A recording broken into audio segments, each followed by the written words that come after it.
এতকাল ধরে মধ্যপ্রাচ্যে যুক্তরাষ্ট্রের সবচেয়ে বিশ্বস্ত বন্ধু মনে করা হতো যে ইসরায়েলকে, সেই তাদের সঙ্গে কি ওয়াশিংটনের সম্পর্ক এখন খাদের কিনারায়?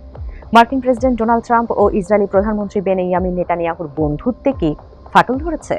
সম্প্রতি ফাঁস হওয়া অডিও এবং দুই নেতার পাল্টাপাল্টি বক্তব্য কিন্তু তেমনই ইঙ্গিত দিচ্ছে। ইসরায়েলকে কি তবে সত্যি ছুঁড়ে ফেলার প্রস্তুতি নিচ্ছে যুক্তরাষ্ট্র? চলুন বোঝার চেষ্টা করি টিভিএস এক্সপ্লেইনারে। সঙ্গে আছি তামান্না খন্দকার। ট্রাম্প নেতানিয়াহু সম্পর্কের ভাঙনের শুরুটা মূলত ইরান ও লেবানন ইস্যু নিয়ে। ২০২৫ সালের জুনে ইরানের বিরুদ্ধে ১২ দিনের যুদ্ধের সময়টাতেই যুক্তরাষ্ট্র ও ইসরায়েলের মতবিরোধের খবর সামনে এসেছিল। এক বছর পর সেই সম্পর্ক আরও অবনতির দিকে গেছে। নেতানিয়াহু ট্রাম্পকে ভুলিয়ে ভালিয়ে ইরান যুদ্ধে টেনে আনলেও যুদ্ধ শেষ না করেই সমঝোতার পথে হাঁটে ওয়াশিংটন।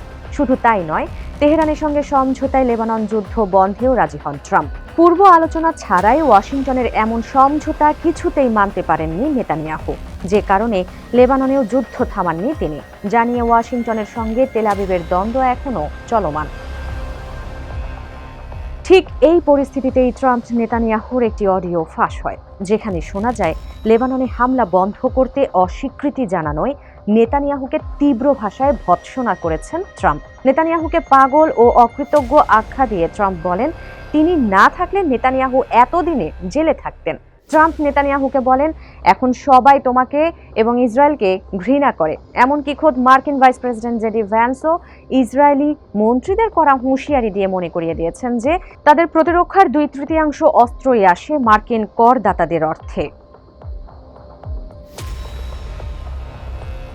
শুধু ট্রাম্প একা নন, মার্কিন রাজনীতিতেও বইছে পরিবর্তনের হাওয়া। ট্রাম্পের ডানপন্থী মাগাব শিবিরের ভেতরই এখন ইসরায়েল নিয়ে তীব্র সংশয় তৈরি হয়েছে। একসময় ট্রাম্প সমর্থক মার্জেরি টেলর গ্রিন থেকে শুরু করে প্রভাবশালী সাবেক টিভি উপস্থাপক টাকার কার্লসন সবই ইসরায়েল সমর্থন নীতির কঠোর সমালোচনা করছেন। কার্লসনের দাবি, ইসরায়েল মূলত চাপ প্রয়োগ করে ট্রাম্পকে ইরানের ওপর হামলা চালাতে রাজি করিয়েছিল, যেন তারা লেবাননে আরেকটি যুদ্ধ শুরু করতে পারে। এদিকে নিজ দেশেও চরম কোণঠাসা হয়ে পড়েছেন বেনিয়ামিন নেতানিয়াহু। একদিকে দুর্নীতি মামলায় কারাদণ্ডের ঝুঁকি, অন্যদিকে বছরের শেষ দিকে সাধারণ নির্বাচনে ক্ষমতা হারানোর ভয়।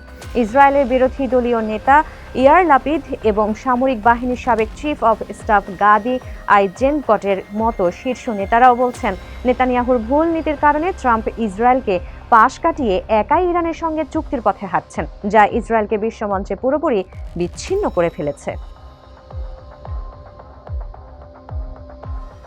আমেরিকার এই নজিরবিহীন চাপের মুখে পাল্টা চাল চেলেছেন নেতানিয়াহু। সম্পর্কের এই টানাপোড়েনের মধ্যেই তিনি ইসরায়েলকে দেওয়া মার্কিন আর্থিক ও সামরিক সহায়তাকে সরাসরি দান বা ভিক্ষার সঙ্গে তুলনা করেছেন। চ্যানেল 14কে দেওয়া এক সাক্ষাৎকারে তিনি স্পষ্ট বলেন, আমি মার্কিন সহায়তা নেওয়া বন্ধ করতে চাই। এটা অনেকটা দানের মতো, আমি এই সাহায্য চাই না। নেতানিয়াহুর দাবি, ইসরায়েলের অর্থনীতি এখন আর ছোট নয়, এটি শিগগিরই $1 ট্রিলিয়ন মাইলফলক ছোঁবে। তাই আগামী 10 বছরের মধ্যে ধাপে ধাপে আমেরিকার ওপর থেকে এই নির্ভরতা সম্পূর্ণ শূন্যে নামিয়ে আনতে চান তিনি। অথচ ২০১৬ সালের চুক্তি অনুযায়ী ২০২৮ সাল পর্যন্ত ইসরায়েলের $38 বিলিয়ন রেকর্ড সামরিক সহায়তা পাওয়ার কথা ছিল। বিশ্লেষকরা বলছেন, এত উত্তেজনার পরও সম্পর্ক পুরোপুরি ছিন্ন করার সম্ভাবনা ক্ষীণ। ওয়াশিংটনের Center for Strategic and International স্টাডিজের গবেষকদের মতে, ট্রাম্প মূলত ইসরায়েলের উপর চাপ সৃষ্টি করেছেন মধ্যপ্রাচ্য এমন কোনো বড় কূটনৈতিক সাফল্য পাওয়ার জন্য, যা মার্কিন রাজনীতিতে তার নিজের ক্ষমতা ও ইমেজকে আরও শক্তিশালী করবে। তবে কারণ যাই হোক, গাজা ও লেবানন যুদ্ধের জেরে বৈশ্বিক স্তরে ইসরায়েল এখন কতটা অজনপ্রিয় এবং আমেরিকার অভ্যন্তরে দেশটির সমর্থন কতটা নড়বড়ে, তা এই সংকটের মাধ্যমে স্পষ্ট হয়ে উঠেছে। ইতিহাসের সবচেয়ে দীর্ঘস্থায়ী ও সামরিক ও কূটনৈতিক জোটের ভবিষ্যৎ এখন কোন দিকে যায়, সেটাই দেখার বিষয়।